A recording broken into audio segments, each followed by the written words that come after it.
षष्ठोऽध्याय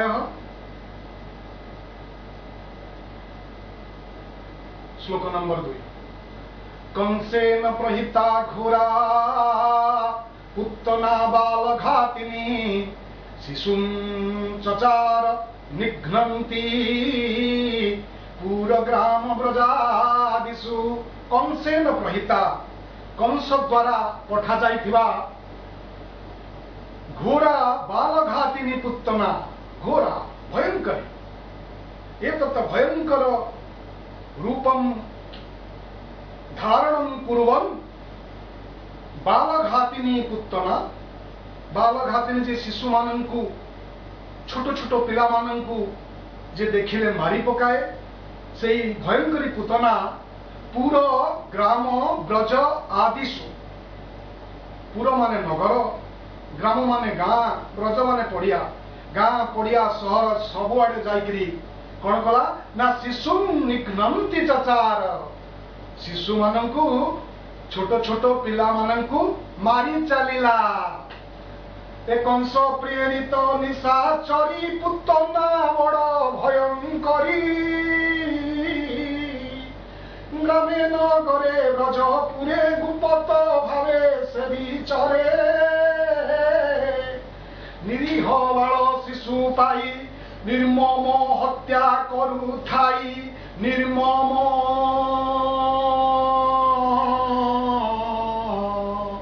हत्या करुथाई।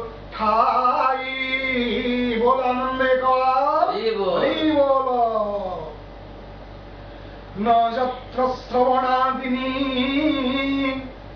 रक्षोघ्नानि स्वकर्मसु कुर्वन्ति सत्वतं भर्तु रियातु धन्यश्च तत्र हि। एठी महाप्रभु व्यासदेव कहउछन्ति यत्र स्वकर्मसु रक्षोघ्नानि, जेउठारे निजर प्रत्येक कर्म संपादन करुवा बेले स्वकर्मसु, निजे जोठी जिते प्रकार आमे काम करि चलीचे, निज घरे हो बाहरे हो ऑफिस रे हो कि रास्ता घाट रे हो कि बाजार रे हो कि बिले रे हो, स्वकर्मसु निज निजर कर्म पथरे।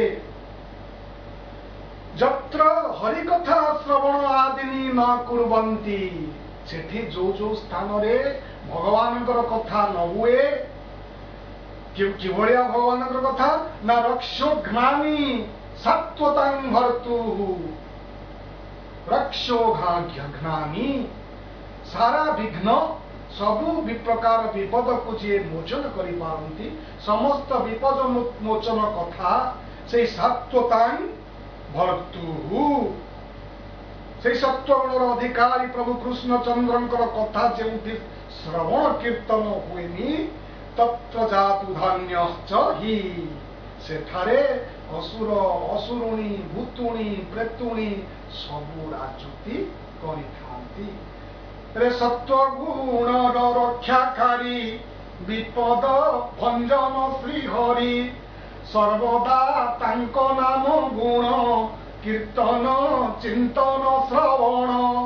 जेनु स्थान रे हुए नाही, स्थान रे हुए नाही, स्थान रे हुए नाही, राक्षसी भय तही थाई। बोलानंदे सा खेचर्य कदोपेत्य पूतनानंद गोकुलम। जोषित्वा माययात्मानं प्राविश्यत् कामचारिणी। प्रभु लिखिले सा खेचरी, खे चरयती जा सा खेचरी। खे माने आकाश, आकाश रे जे विचरण करे ताकू कहा जाए खेचरी। किए से ना सा खेचरी पूतना, पुणी केमिति ना कामचारिणी, जे कि निज इच्छा अनुसारे विभिन्न प्रकार रूप धारण करे ताकू कहती कामचारिणी। एकदा दिनकर कथा, सा कामचारिणी खेचरी पूतना आकाश रे उड़ुथिबा ଆଉ ନିଜ ଇଚ୍ଛାରେ ନାନା ପ୍ରକାର ରୂପ ଧାରଣ କରିକି ଉଡୁଥିବା ପୁତନା ନନ୍ଦ ଗୋକୁଲମ୍ ଉତ୍ପେତ୍ୟ ନନ୍ଦସ୍ୟ ବ୍ରଜପୁରେ ଗୋକୁଲେ ଉତ୍ପେତ୍ୟ ପହଞ୍ଚିକି ନନ୍ଦଙ୍କର ବ୍ରଜପୁରରେ ପହଞ୍ଚି ମାୟୟା ଆତ୍ମାନଂ ଯୋଷିତ୍ୱା ପ୍ରାବିଶ ମାୟା ବଳରେ ନିଜକୁ ଗୋଟିଏ ସୁନ୍ଦରୀ ସ୍ତ୍ରୀ ରୂପରେ ବଦଳେଇ ଯୋଷିତ୍ୱା ପ୍ରାବିଶ ପ୍ରବେଶ କଲା। ନଭଚାରିଣୀ ଖଳମତି ପୁତ୍ତନା ମାୟାବିନୀ ଅତି ଇଚ୍ଛାରେ ଗଗନ ମଣ୍ଡଳେ ଗୋକୁଳେ ବୁଲୁଥିବାରେ ମାୟା ସୁନ୍ଦରୀ ନାରୀ ହୋଇ ପଶିଲା ବ୍ରଜପୁରେ ଯାଇ ପଶିଲା ବ୍ରଜପୁରେ ଯାଇ बोल आनंदे कवार हरि आनंदे कवार तांके सबंध व्यतिशक्त मल्लिकां बृहत् नितंब स्तनकृच्च मध्यमां सुवास संकंपित कर्णभूषणा त्विशोलसत् कुंडल मंडिताननं बल्गुस्मितापंग करेण रूपिणी मनोहरन्तीं वनितां व्रजौकसां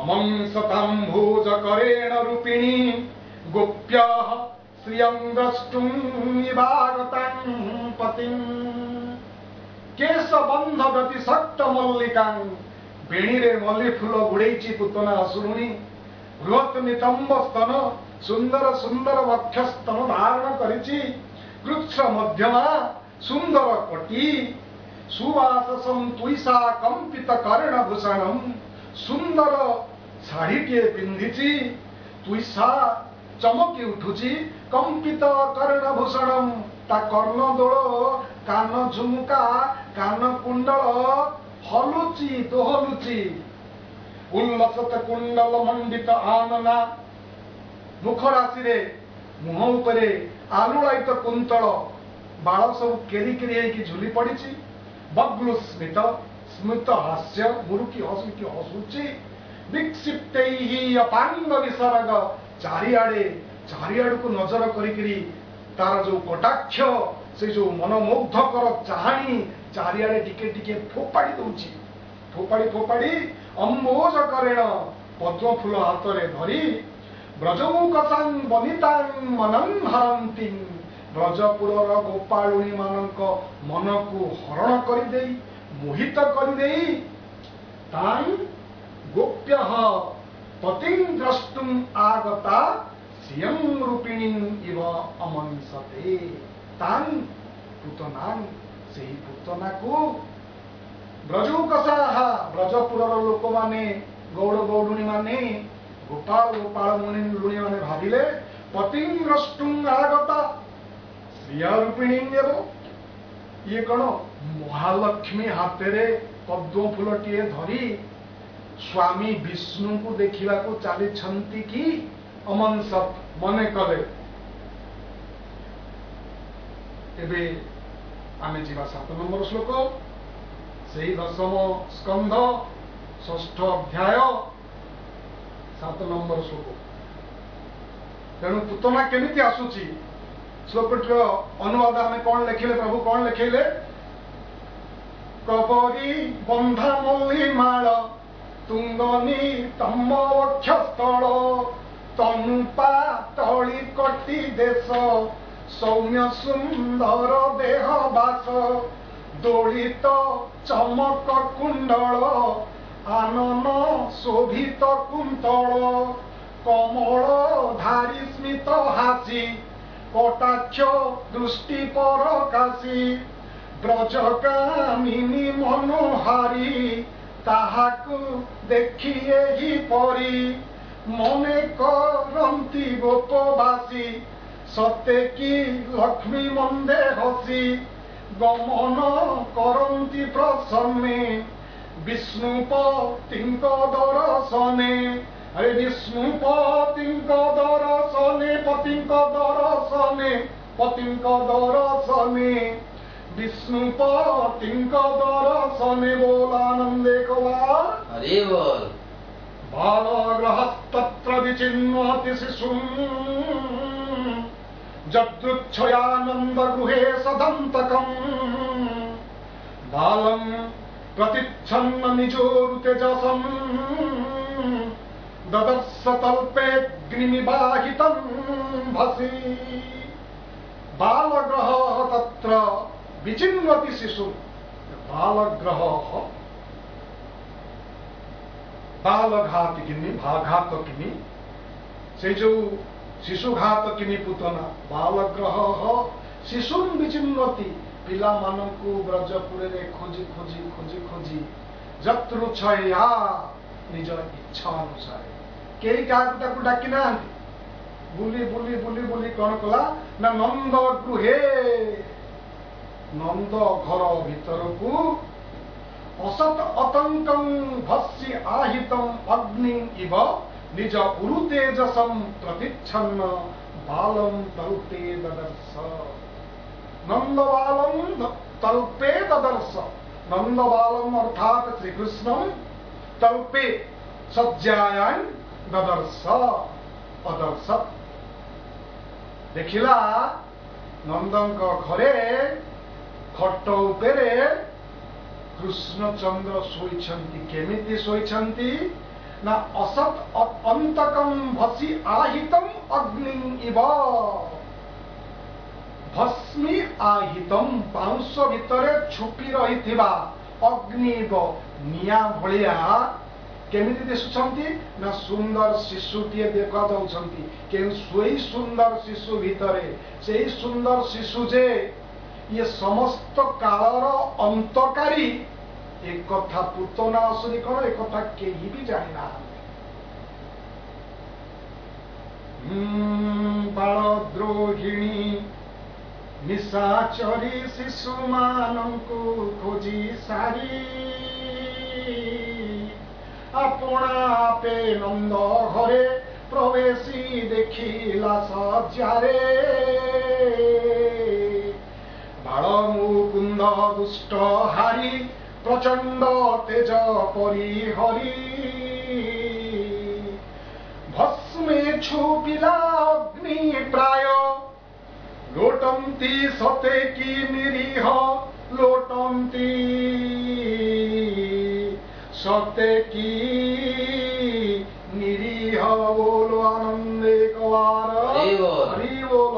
विबुध्यतां बालकमारिकाग्रहम् चराचरत्मास निमीलिते क्षणः अनन्तमारोपयदङ्कमन्तकम् यथोरुगं सुप्ताम बुद्धिराजुतिः। चराचरात्मा सकल प्राणीर आत्मा विश्वात्मा सह सह कृष्ण श्री कृष्ण तम बालक मारिका ग्रह शिशु मान मारुथिबा शिशु मान जे गोटे दुष्ट ग्रह भलिया जो पूतना ताकू देखिकी ईक्षण निमिलित आखि बंद कर अबुद्धि से जो मूर्ख बुद्धिहीन पूतना सुप्तम उरगम रजुधी यथा शोईथिबा साप को दौड़ी मन करके लोक बेकेरे उठे नियंती ठीक से भलिया अंतकम अनंतम अंकं आरोपया। अनंत महाप्रभु कृष्णचंद्र परमात्मा विष्णु जे कि सबुकिछि सृष्टिकारी पालनकारी संहारकारी सर्वांतक सबुकिछि से अंत कर दे पारंती। से अनंत अंत